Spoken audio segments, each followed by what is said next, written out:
ದೇವರ ನಾಮಕ್ಕೆ ಸ್ತೋತ್ರವಾಗಲಿ. ಪ್ರೀತಿಯ ಎಲ್ಲ ದೇವರ ಮಕ್ಕಳಿಗೂ ಯೇಸುವಿನ ನಾಮದಲ್ಲಿ ವಂದಿಸ್ತೀನಿ. ಪ್ರಿಯರೇ, ನಾವು ಈ ಸಮಯದಲ್ಲಿ ಕೀರ್ತನೆಗಳು 18ನೇ ಅಧ್ಯಾಯ 1ನೇ ವಚನದಿಂದ 10ನೇ ವಚನದವರೆಗೂ ಧ್ಯಾನಿಸೋಣ.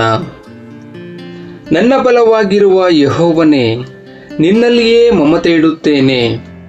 ಯೆಹೋವನು ನನ್ನ ಬಂಡೆಯು, ನನ್ನ ಕೋಟೆಯು, ನನ್ನ ವಿಮೋಚಕನು, ನನ್ನ ದೇವರು, ನನ್ನ ಆಶ್ರಯಗಿರಿಯು, ನನ್ನ ಗುರಾಣಿಯು, ನನ್ನ ರಕ್ಷಣೆಯ ಕೊಂಬು, ನನ್ನ ದುರ್ಗವೂ ಆಗಿದ್ದಾನೆ.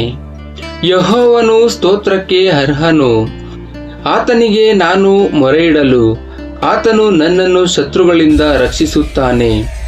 ಮೃತ್ಯು ಪಾಶಗಳು ನನಗೆ ಸುತ್ತಿಕೊಂಡವು, ನಾಶ ಪ್ರವಾಹವು ನನ್ನನ್ನು ನಡುಗಿಸಿತು. ಪಾತಾಳ ಪಾಶಗಳು ನನ್ನನ್ನು ಆವರಿಸಿಕೊಂಡವು. ಮರಣಕರವಾದ ಉರುಳುಗಳು ನನ್ನ ಎದುರಿನಲ್ಲಿದ್ದವು. ಅಂಥ ಕಷ್ಟದಲ್ಲಿ ನಾನು ಯೆಹೋವನಿಗೆ ಮೊರೆಯಿಟ್ಟೆನು, ನನ್ನ ದೇವರನ್ನು ಪ್ರಾರ್ಥಿಸಿದೆನು. ಆತನು ತನ್ನ ಮಂದಿರದಲ್ಲಿ ನನ್ನ ಶಬ್ದವನ್ನು ಕೇಳಿದನು. ನನ್ನ ಕೂಗು ಆತನ ಸನ್ನಿಧಿಗೆ ಸೇರಿ ಕೇಳಿಸಿತು.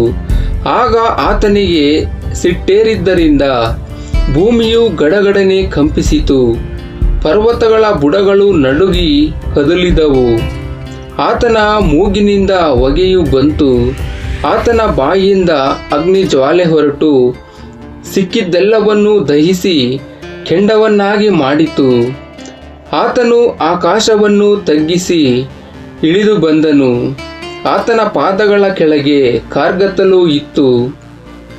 ಕೆರೂಬಿ ವಾಹನನಾಗಿ ಹಾರಿ ವಾಯುವೇ ಆತನ ರೆಕ್ಕೆಗಳೋ ಎಂಬಂತೆ ಇಳಿದು ಬಂದನು.